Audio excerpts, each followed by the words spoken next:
అమరావతి విషయంలో జగన్ దాట వేశాడు ప్రశ్నలకి అంటూ జ్యోతి రాసుకొచ్చింది. బట్ సాక్షి రాసుకొచ్చినటువంటి లెక్క ఏంటంటే, రాజధాని నిర్మాణానికి గతంలో తీసుకున్న 53,000 ఎకరాలకే దిక్కులేదు.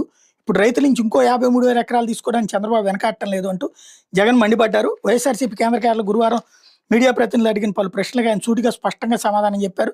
రాజధానిలో రెండో విడత భూ సమీకరణ మీద మీడియా ప్రతినిధులు అడిగిన ప్రశ్నకు స్పందిస్తూ, అమరావతి గురించి మీరే చెప్పాలి, ఇంతకుముందు అంతా చంద్రబాబు ఏమన్నాడు, 14-19 మధ్య 53 ఎకరాలు తీసుకుంటూ అసలు ఇది ఇంటర్నేషనల్ రాజధాని, సింగపూర్ గెంగపూర్ ఎక్కడికి పోవాలో మన దగ్గర నుంచే ఏదైనా కానీ మన రాజధాని చూసి వాళ్ళు కాపీ కొట్టే పరిస్థితుల్లోకి దీన్ని బిల్డప్ చేస్తున్నామని మనకు బాహుబలి సెట్టింగ్ చూపించారు. ఆ 53,000 ఎకరాల్లో ఆయన రాజధాని కట్టింది ఎంత, రాజధాని కట్టడం కాదు దేవుడు ఎరుగు. ఆ 53,000 ఎకరాలు రోడ్లు వేయడానికి, కరెంట్ ఇవ్వడానికి, డ్రైనేజ్ కనెక్షన్ ఇవ్వడానికి, నీళ్ళు ఇవ్వడానికి వీడికి ఎకరాకి 2 కోట్లు అవుతుంది, తానే డిపిఆర్ ఇచ్చాడు.